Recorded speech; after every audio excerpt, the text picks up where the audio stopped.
Isabelle Maréchal. Avec son cœur de justicière, elle parle d'inégalité sans crainte. Il y a beaucoup de réactions. Martin qui nous dit, il faut pas oublier une chose, quand les salaires montent, le panier d'épicerie monte, tous les autres produits montent aussi. C'est un cercle vicieux. Il faudrait le rappeler à votre monsieur syndicaliste. N'est-ce pas, Jacques? Oui, bien sûr. Quand tout monte, c'est ça qu'il nous dit. Bien sûr. Et Alexandre qui dit, l'Ontario a le GDP le plus haut au Canada. Et ils sont plus pauvres que les plus pauvres des États américains. Éric dit, effectivement, c'est bien qu'il y ait des mesures qui viennent en aide aux familles. C'est tout à fait louable, ça va de soi. Mais on oublie, par contre, les personnes seules. Il y a raison, Éric, souvent les personnes seules, là, et il y en a de plus en plus, il nous le dit.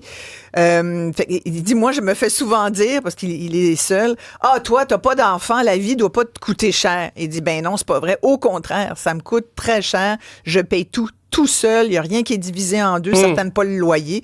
Voilà. On a Yolène qui est avec nous au téléphone et on lui parle tout de suite parce que elle est en pause dans sa garderie. Je pense que vous êtes éducatrice. Yolène, bonjour. Oui, bonjour. Hey, c'est fin de nous écouter puis de nous appeler. Je vous écoute, là. Ça vous fait réagir à notre sujet ce matin? Mais oui, en fait, c'était pour l'épicerie. Oui. Ce que je voulais vous dire, c'est que moi, j'adore Maxi. C'est pas parce que je veux faire une pub Maxi. Allez-y.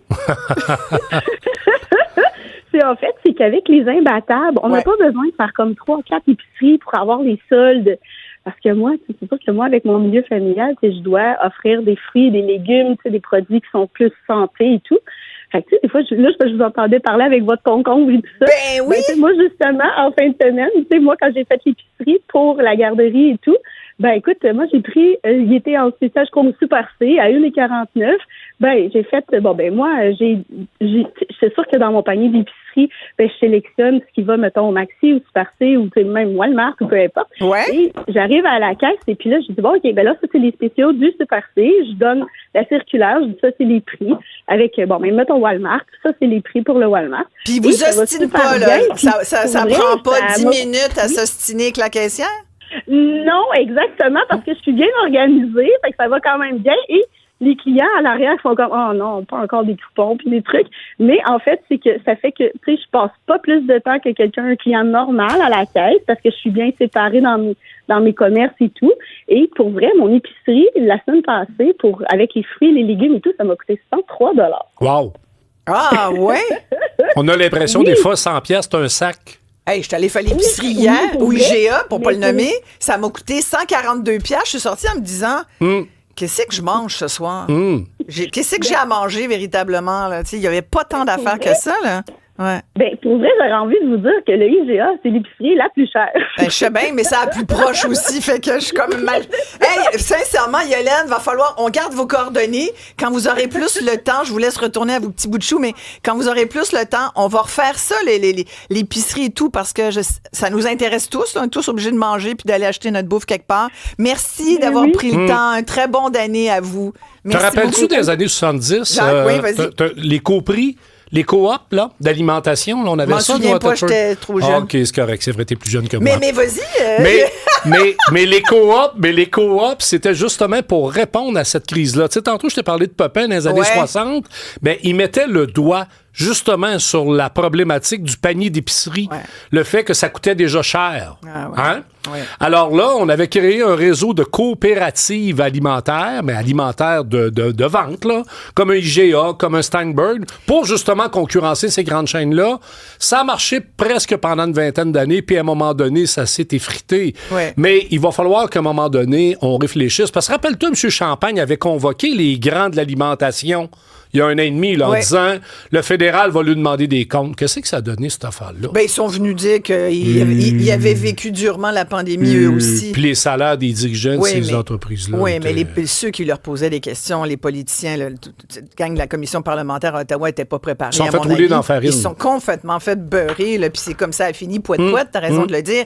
Et d'ailleurs, quelqu'un qui connaît bien le sujet, c'est Isabelle Thibault, ma prochaine invitée. Elle est anthropologue de la consommation, spécialiste en insolvabilité, et finances personnelles. Bonjour Isabelle.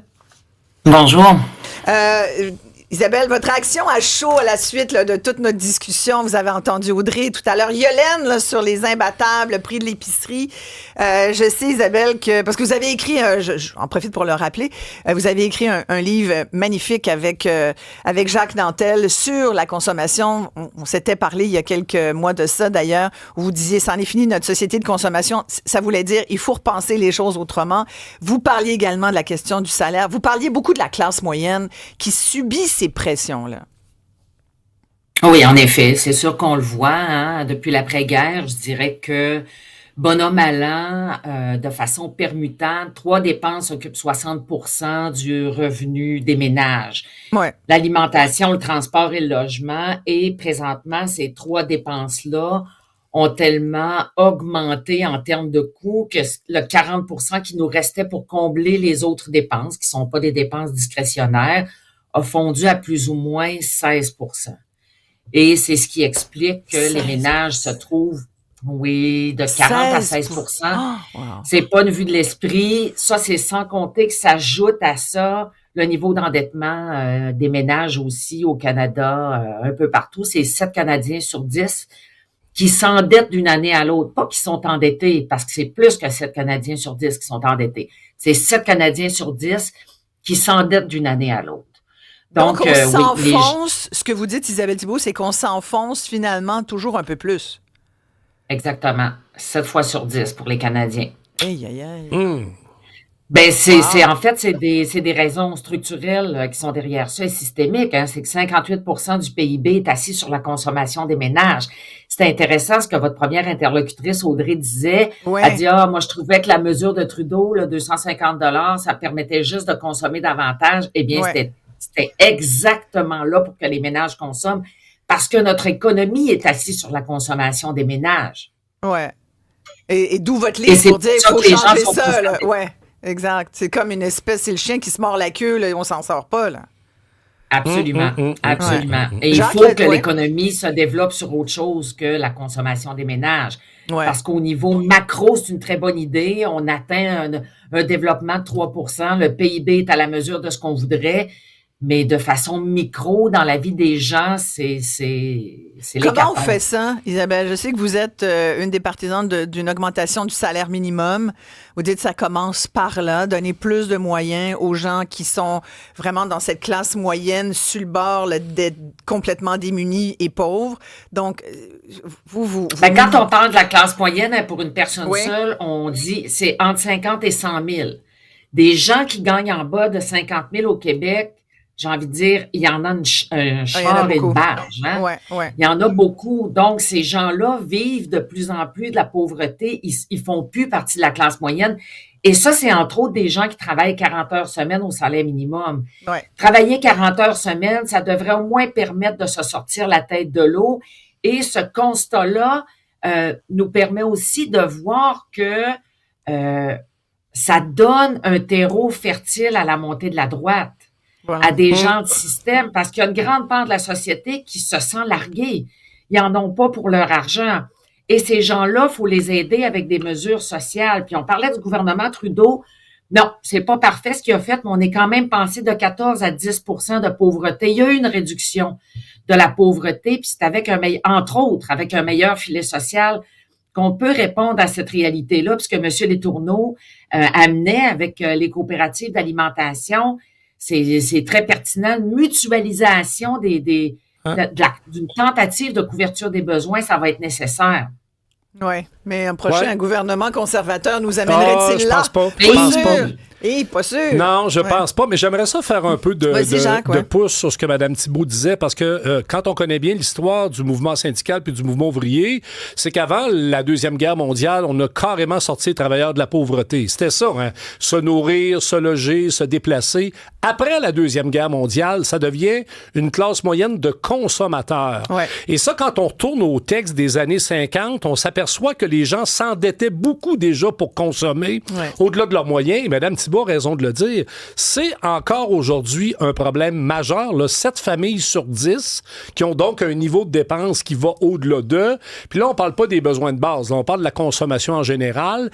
Et moi, je pense que au-delà du rehaussement du salaire minimum avec lequel je suis d'accord, il y a du travail d'éducation à faire sur le type de consommation. Ouais. On va se le dire, là, on est une société de surconsommation.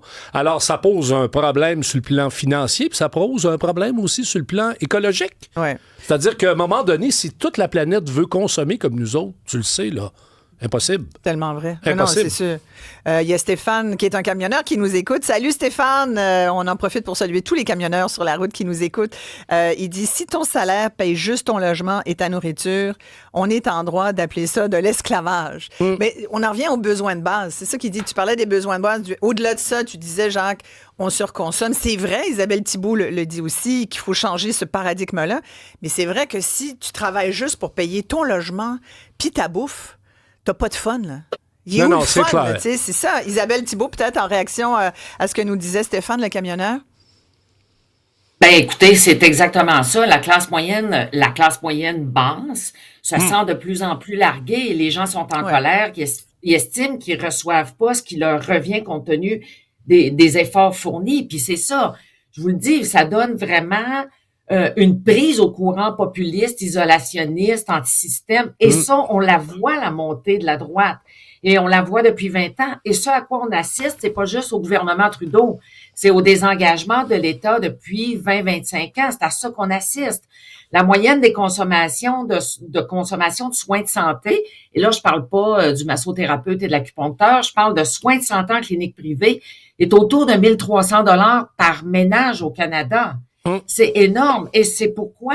Ben, parce qu'on a de moins en moins accès à un système de santé adéquat. C'est aussi vrai, il y a une augmentation du coût de l'accès à la scolarité. Ouais. Pourquoi? Parce que notre système scolaire est de moins en moins intéressant. Et ça, c'est l'expression d'un désengagement de l'État. Oui, tout à fait. L'éducation, on en parle tout à l'heure à 10h là, avec des spécialistes, justement. Puis ça aussi, je pense, ça va faire pas mal réagir nos auditeurs. Il y a Alain qui écrit « Les taxes sont beaucoup trop élevées. Et il y a trop de travailleurs de l'État, trop de fonctionnaires. C'est vrai qu'on a vu des gouvernements nous promettre de réduire la taille de l'État pour finalement voir le contraire arriver. Oui, mais c'est plus facile à dire qu'à faire, hein, parce que quand on parle d'un filet de sécurité sociale, ben, ça prend des gens pour, tu sais, les fonctionnaires de l'État, les gens dans le réseau de la santé, il manque de monde dans les hôpitaux actuellement, là. Les CHSLD, ils ont même migré vers le privé. Mme Thibault a raison de le dire. Il y a une augmentation de l'achat privé des soins de santé aujourd'hui. Ça, c'est un problème, là. Ça, c'est un problème. Et avec axe de taxes, là, ben, on va payer moins de taxes puis on va avoir encore moins de services. Voilà. Je suis d'accord avec le fait que les services sont par la mesure de ce qu'on paye, mais je pense pas que le problème, c'est ce qu'on paye, c'est comment on gère ce qu'on paye. Moi, je pense que c'est une bonne idée de collectiviser ces services-là. On va se souvenir, dans les années 30, il y a des familles qui donnaient en héritage des dettes de soins de santé. C'est pas pour rien qu'on a collectivisé puis on a rendu public le système de santé. Oui, on va en avoir plus dans nos poches, mais on va aussi avoir plus de dépenses dans nos poches aussi. Exactement. Moi, je souhaite à qui que ce soit qui veut payer moins d'impôts de ne pas se choper un cancer, faire traiter un cancer, même être enceinte, accoucher, c'est une fortune aux États-Unis, c'est autour de 50 000 $. Est-ce que c'est ça qu'on veut se donner? Ben, axe de taxe, c'est ça que ça veut dire. Oui, mais Isabelle, puis là, c'est toute la question sur la santé, puis il va falloir que vous reveniez les deux pour en parler, mais parce que c'est complexe. Mais tu parles d'accoucher, oui, tous les soins de santé, mais en ce moment, c'est vers ça qu'on tend. En ce moment, on paye 2 fois.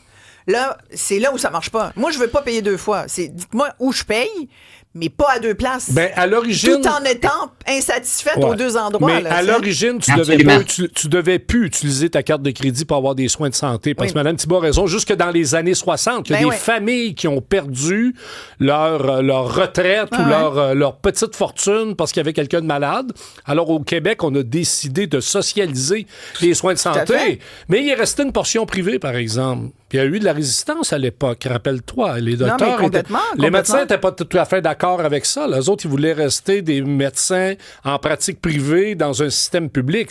Et avec le temps, le privé n'a pas pris moins de place, il a pris plus de place. Oui, c'est ça qu'on vit. Et les gens vont payer plus. Oui. En conclusion, Isabelle Thibault, Il Il y a tout un discours dominant qui nous laisse croire que si c'est privé, c'est bien géré, si c'est public, c'est mal géré. Si c'est public, c'est une dépense, si c'est privé, c'est un investissement. Je pense que ce discours-là, on devrait le remettre en question. Ça nous coûte très cher en termes de posture philosophique. Oui, tout à fait. Merci beaucoup. C'est vraiment intéressant, je trouve, comme discussion. On voudrait la poursuivre. Nous la poursuivrons avec mes invités. Isabelle Thibault est anthropologue de la consommation, spécialiste en insolvabilité et en finances personnelles. Merci beaucoup d'avoir pris le temps de nous parler. Jacques Letourneau, ex-président de la CSN. Merci bien, Jacques. C'est un plaisir, Isabelle. C'est toujours très intéressant d'avoir ta perspective et historique en plus. Merci. On va s'arrêter ici. Très courte pause pour revenir avec un sujet très d'actualité aujourd'hui. C'est le triste anniversaire des attentats de Charlie Hebdo en France, 10 ans plus tard. Est-ce qu'on a appris où en est la liberté d'expression? On a l'impression aujourd'hui, beaucoup de gens le disent, on ne peut plus rien dire. Est-ce que c'est vrai vraiment? Moi, j'ai l'impression qu'il y a une parole qui est plus difficile à assumer, une parole publique. Aujourd'hui, quand on dit les choses sur les réseaux sociaux, ça nous revient vite au visage si ça ne rentre pas dans un certain discours. Il y a ce qui est acceptable et ce qui est inacceptable aujourd'hui. J'ai hâte d'avoir votre opinion là-dessus, chers amis. D'ailleurs, j'en profite pour vous redonner notre numéro, 1-877-827-2346. Vous me parlez dans quelques minutes. À tout de suite.